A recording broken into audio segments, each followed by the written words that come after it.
अस्सलामुअलैकुम नाज़रीन कराम, नई वीडियो में आपको खुश आमदीद कहते हैं।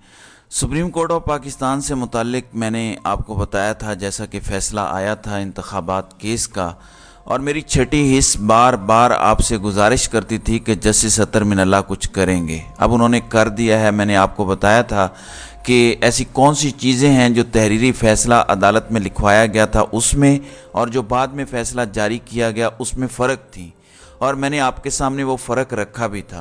अब आज अटेस्टेड कॉपी जिस पे दस्तखत होते हैं जजेस के, जब वो सामने आई तो अतर मिनल्लाह ने पूरे का पूरा केस ही नए सिरे से खोल दिया है और उसमें इंतखाबात ना करवाने वाले और रुकावट बनने वालों के ख़िलाफ़ कार्रवाई का लिख दिया है। जो इजाफी नोट उनकी जानिब से आया है वो क्या है, और उन्होंने दस्तखत करते वक्त अपने हाथ से जो 6 अल्फाज लिखे वो 6 अल्फाज क्या हैं, जिसने पूरे का पूरा इलेक्शन के हवाले से काजी फ़ायज़ ईसा का जो वन साइडेड फ़ैसला था उसको कानूनी ज़र्ब पहुंचाई है। उसकी तफसील मैं इस वीडियो में आपके साथ शेयर करूंगा।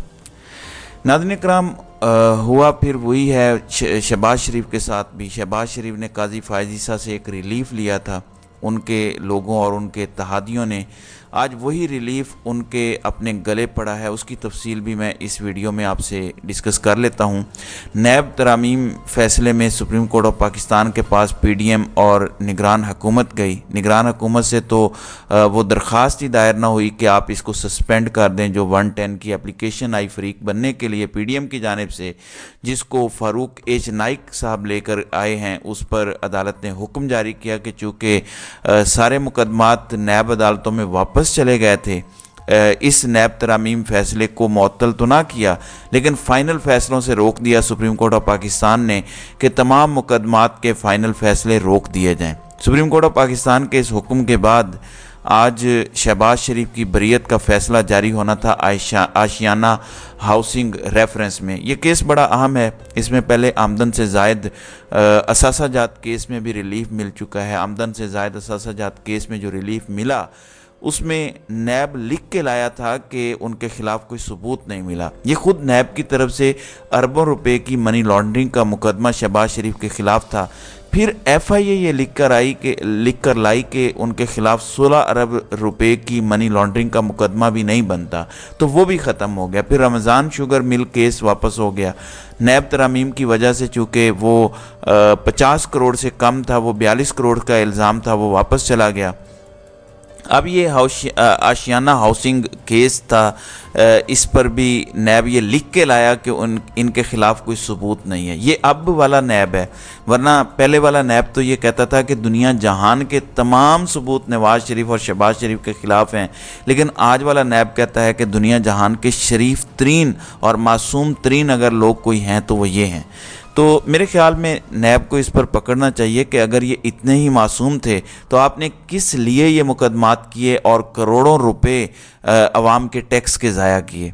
तो जब जी चाहे किसी को गुनाहगार कह दो, जब जी चाहे उसे बेगुनाह कह दो।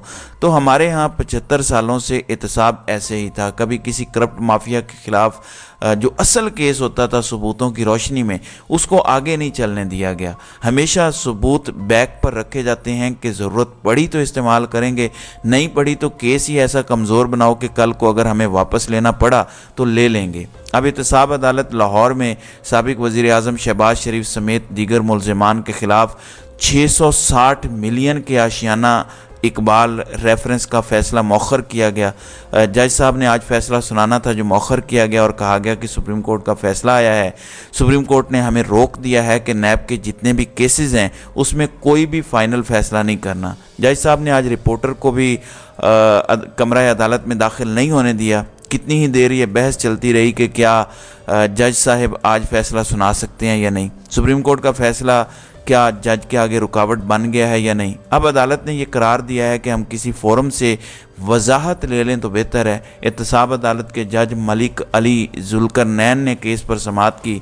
अदालत ने आशियाना हाउसिंग रेफरेंस पर दलाइल मुकम्मल होने के बाद आज 7 नवंबर को जो फैसला सुनाना था उस पर अदालत ने रिमार्क्स दिए कि सुप्रीम कोर्ट के हुक्म के बाद इबहाम पैदा हुआ। अदालत ने सुप्रीम कोर्ट के फैसले की तशरीह तक आशियाना इकबाल का फैसला रोक दिया। अब एहतसाब अदालत ने आशियाना हाउसिंग रेफरेंस केस में शहबाज शरीफ की दरख्वास्त पर समाअत मुलतवी कर दी है और कहा है कि जब तक वजाहत नहीं आ जाती शहबाज शरीफ की बरीयत का फैसला नहीं जारी हो रहा।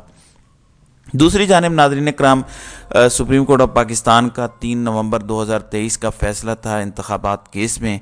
काजी फ़ाइज़ ईसा ने इंतखाबात केस से मुताल्लिक़ कहा कि सदर के पास इख्तियार है और कहा कि सदर ने तारीख नहीं दी, उनके खिलाफ तौहीन अदालत की कार्रवाई हो सकती है। सदर ने अदम एतमाद के वक्त 1 साल पहले 2 साल पहले असम्बली तहलील की थी, वो गैर आइनी था वगैरह वगैरह।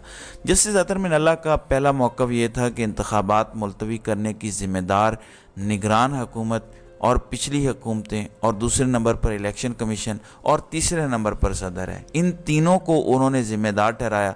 फिर जस्टिस अतर मिनल्ला के सामने जब फ़ारूक एच नाइक ने दलाइल दिए तो उन्होंने कहा कि फ़ारूक एच नाइक साहब, आप मुश्तरका मफादात कौंसिल में शामिल थे जो नई हल्का बंदियों और मरदमशुमारी का ऐलान किया था। उस पर उन्होंने कहा कि जी, तो उस पर उन्होंने कहा कि फिर आप चुप हो जाएं, आप ही तो थे जो मौखर करवाना चाहते थे इंतखाबात को। मतलब पीडीएम, इलेक्शन कमीशन, निगरान हुकूमत और सदर पाकिस्तान को वो ज़िम्मेदार ठहरा रहे थे। साथ ही वो आर्टिकल 6 का मुतालबा कर रहे थे कि आर्टिकल 6 की कार्रवाई होनी चाहिए उन लोगों के ख़िलाफ़ जिन्होंने आइन टूटने दिया। आज 7 नवंबर है। असम्बली तहलील होने के बाद आज 90 दिन मुकम्मल हो चुके हैं और आज से तौहीन अदालत शुरू हो चुकी है, चूँकि 90 दिन में इंतखाबात नहीं हुए।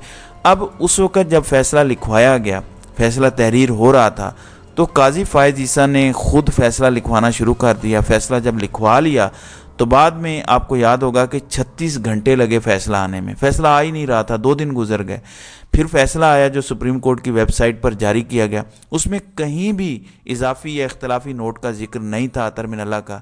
जब वो फ़ैसला आया जिस पर तमाम जजेस के सिग्नेचर होने थे, तो उसमें चीफ जस्टिस ने अपने सिग्नेचर कर दिए, जस्टिस अमीनुद्दीन खान ने अपने सिग्नेचर कर दिए, लेकिन जस्टिस अतर मिनल्ला ने अपने सिग्नेचर के साथ उसी जगह पे लिख दिया कि I will be adding my separate opinion on this issue, कि मैं अपनी एक आज़ादाना एक अलग ओपिनियन और नोट लिखूंगा इस फैसले पर। मतलब ये फ़ैसला तो फिर 2-1 से हो गया जब उन्होंने ये अल्फाज लिखे कि I will be adding my separate opinion into this case.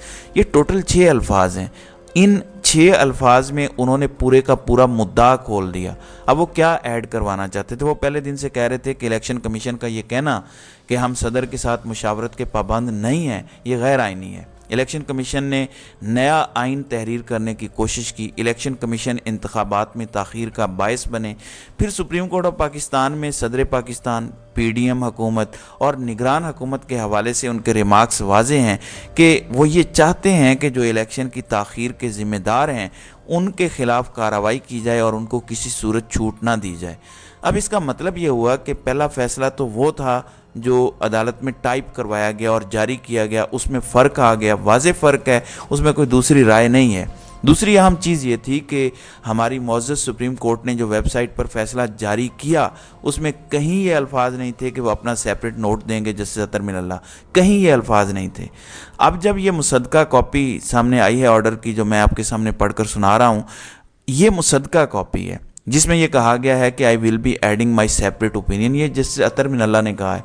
और इसमें वाज़े है कि इंतखाबात की राह में रुकावट बनने वाले या इंतखाबात को मौखर करने वाले अफराद, खा वो सदर मुमलिकत हो, पीडीएम की हुकूमत हो जिन्होंने मुश्तरका मफादात कौंसिल में जाके फ़ैसला किया, चाहे वो दूसरे लोग हों, उनके खिलाफ कार्रवाई होनी चाहिए, चाहे निगरान हुकूमत और इलेक्शन कमीशन हो। मैंने पहले ही दिन कहा था कि मेरी छठी हिस्स कह रही है और ये बात सच साबित हो गई कि जस्टिस अतर मिनल्ला ने यह कर दिया है। अब नाज़रीन इकराम, मेरी छठी हिस्स ये भी कह रही है कि जो सदर और अदम इत्माद के हवाले से एक पूरा पैराग्राफ काजी फ़ाइज़ ईसा की जानिब से लिखा गया है, उससे भी जस्टिस अतर मिनल्ला इख्तलाफ करेंगे क्योंकि वो इर्रेलेवेंट था, वो इस केस से जुड़ा हुआ नहीं था। और जस्टिस अतर मिनल्ला के पास भी अज़ खुद का इख्तियार अब नहीं बचा, वो भी अब कमेटी ले सकती है, अज़ खुद चीफ जस्टिस अब नहीं ले सकते। तो नोट का इंतज़ार है, आप देखेंगे कि नोट कितना दबंग आता है। तो नाज़रीन इकराम, आपकी इस वीडियो के हवाले से क्या राय है? आप अपनी राय का इजहार कमेंट सेक्शन में ज़रूर कीजिएगा।